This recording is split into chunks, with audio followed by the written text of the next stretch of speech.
সালাম আলাইকুম, কেমন আছেন সবাই? মে মাসে কানাডাতে বিভিন্ন সেক্টরে বেশ কিছু নতুন রুলস কার্যকরী হচ্ছে, অলরেডি শুরু হয়ে গেছে। এই সংক্রান্ত আপডেট নিয়ে আজকের আলোচনাটি আপনাদের সামনে উপস্থাপিত হবে ইনশাল্লাহ। যারা কানাডাতে আছেন, বাইরে আছেন, সবার জন্যই আলোচনাটি উল্লেখযোগ্য ভূমিকা রাখতে পারে। অনেকেরই এই সংক্রান্ত বিষয়গুলো এখানে প্রভাব ফেলবে তাদের লাইফে। তো আলোচনাগুলো জেনে নেবেন, শেয়ার করবেন। আশা করছি তথ্যগুলো জেনে অনেকে উপকৃত হবেন। Several federal rules and procedures are now in effect across Canada as of May 2026.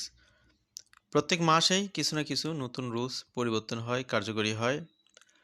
তো সেগুলো জেনে রাখাটা ভালো প্রত্যাহিক লাইফটাকে স্মুথলি অপারেট করার জন্যে। সে কারণেই আজকের টপিকটা এভাবে সিলেক্ট করা।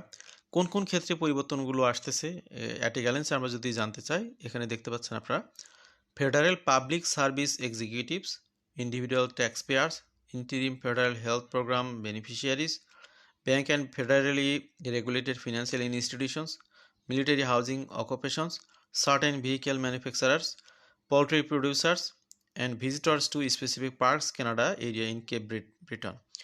তো এখানে অনেকগুলো সেক্টরেই নতুন রুলস কার্যকরী হচ্ছে, সেগুলোর শিরোনামটা আপনারা এখানে দেখলেন এবং শুনলেন। এগুলোর ব্যাপারে আমরা আরও ব্যাপক আলোচনা এখন দেখব, শুনব স্লাইড বাই স্লাইড। তো প্রথমেই আমরা যেটি দেখতে পাচ্ছি, federal public service executive must work outside on site 5 days a week। তো সপ্তাহে 5 দিন বাধ্যতামূলক কর্ম উপস্থিতির বিষয়টি এখানে কার্যকরী হচ্ছে 1 মে না, 4 মে থেকে। আজকেই 4 মে, আজকে থেকে এটা কার্যকরী হচ্ছে। Federal public service executives in the X group and equivalent classifications are required to work on site 5 days per week starting May 4, 2026. The directive applies across the core public administration including many federal departments and agencies. তো এটা সবার জন্য তা কিন্তু না, federal public সার্ভিসে যারা যুক্ত যে সমস্ত এক্সিকিউটিভসরা তাদের জন্য এই রুলসটি কার্যকরী হবে।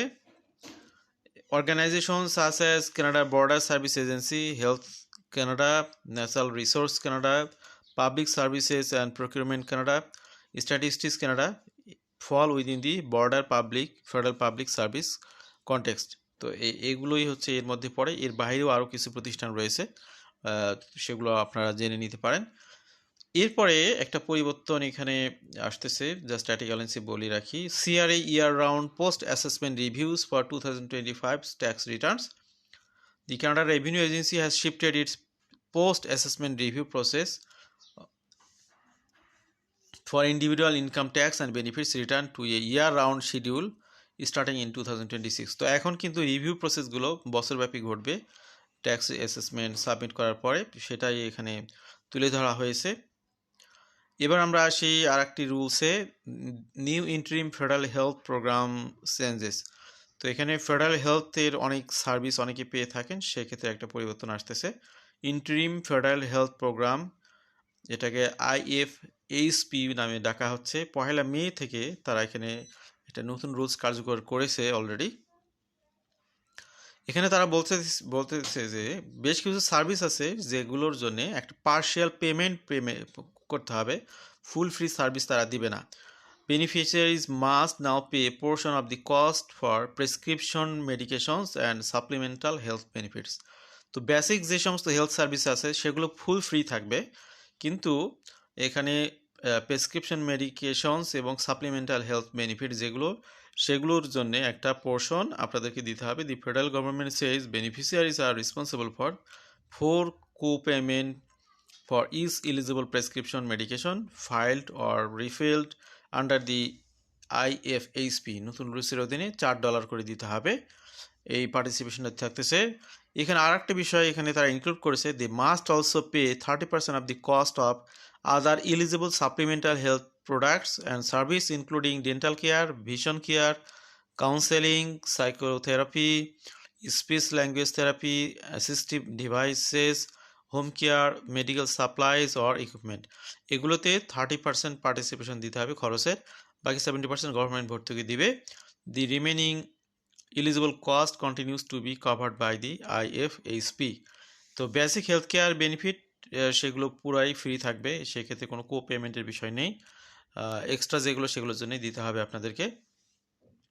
তো এই রুলসটি সবার জন্যই অ্যাপ্লিকেবল না। This rules does not apply to every Canadian. It mainly affect people covered by the interim federal health program and health providers who deliver IFHP covered services. তো এই IFHP কাভার্ড সার্ভিস যারা নেন তাদের জন্যই এটা applicable. এখানে একটা example আছে, আমি স্কিপ করলাম। তারপরে CRA daily compound interest on unpaid 2025 tax balance. তো 2025 সালের যে ট্যাক্স আপনাদের এখন কালেকশন হচ্ছে সেটা যারা সময় মতো দিচ্ছেন না তাদের কম্পাউন্ড ইন্টারেস্ট গুনতে হবে। এটা 30 এপ্রিলে ডেডলাইন পার হয়ে গেছে। এরপরে আপনি যত দেরি করবেন তত আপনার এখানে রেট বাড়তে থাকবে। The prescribe interest rate of the second quarter 2026 covering April 1 through June 30 is 7% annually. এই হলো অবস্থা। এবার আমরা আছি ফেডারেল ব্যাংক লিকুইডিটি রুলস, সেটাও কার্যকরী হয়েছে 1 মে 2026-এ। এটার ব্যাপারে গাইডলাইনগুলো সংশ্লিষ্ট কর্তৃপক্ষের কাছে চলে গেছে। Bank holding companies, trust companies and loan companies operating in Canada, তাদের জন্যেই এই গাইডলাইনগুলো প্রযোজ্য হবে। আমরা বিস্তারিত আলোচনায় গেলাম না। Other federal rule change taking effect in May 2026, আরও যেগুলো কার্যকরী হয়েছে এটা সংশ্লিষ্ট সেক্টরের সাথে যুক্ত, সবার জন্য না। 1 নম্বর হলো Canadian arm forces housing shelter change adjustment May 1, 2026। তো এখানে একটু খরচ বাড়তেছে আগের তুলনায়। Shelter charge adjustment for the 2026 to 2027 period take effect on May 1, 2026 for military members and families living in Canadian Forces Housing Agency residential housing units। তো এখানে খরচ কিছুটা বেড়ে গেছে, আপনারা এটা সংশ্লিষ্ট ব্যক্তিরা জেনে নেবেন। Transport Canadian vehicle brake standard update, a technical vehicle safety compliance charge change related to hydraulic and electric brake system take effect for 1 May 2026। এটাও বিস্তারিত পড়ছি না। এরপরে আছে chicken production and marketing quota rules, এটা 3 মে 2026 থেকে কার্যকরী হয়েছে, গতকাল থেকে। A federal supply management regulation affecting poultry producers, processors and quota stake holders effect 3 May 2026। এরপরে হচ্ছে parks Canada Chabot trail pedestrian restriction May 15, 2025. Pedestrian restriction take effect on May 15, 2026 on a section of the Chabot Trail in Cape Breton Highlands National Park between French Lake Lookoff and Veteran Mount Lookoff। এবার আমরা যদি অ্যাটেগেলেন্সে দেখি এগুলো পরিবর্তনগুলো, federal executive onsite 5 days per week, এটা কার্যকরী হচ্ছে 4 May থেকে। EX group executives in core public service, তারা এখানে এটা দিয়ে প্রভাবিত হবে। CRA year round post assessment reviews ongoing from April 2026 individual tax payers and representatives. এরপর রয়েছে আপনার new interim federal health program changes, এটা হচ্ছে refugee claimant, protected person, resettled refugees, victim of human trafficking, immigration detainees and certain other eligible individuals, তাদের জন্য এটা কার্যকরী হবে। CRA daily compound interest tax payers with outstanding 2025 tax balances, তাদের জন্য কার্যকরী হচ্ছে।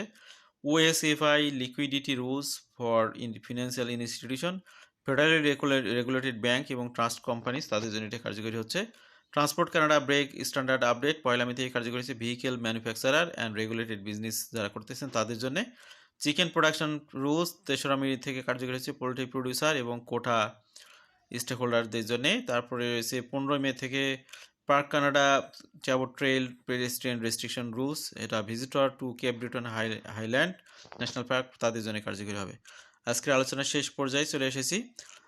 আজকের আলোচনাটি সবার জন্য একইভাবে প্রযোজ্য না, বিভিন্ন ব্যক্তিরা বিভিন্নভাবে যারা প্রভাবিত হবেন তাদের জন্য এগুলো অ্যাপ্লিকেবল। তো আপনারা এই যে তথ্যগুলো জানলেন, আপনাদের পরিচিত কোনো ব্যক্তি যদি এগুলোর সাথে রিলেট করে তাদের কাছে বিষয়গুলো শেয়ার করতে পারেন, তারা এখান থেকে উপকৃত হবে আপডেটগুলো জেনে। ভালো থাকবেন সবাই, আল্লাহ হাফিজ, আসসালামু আলাইকুম।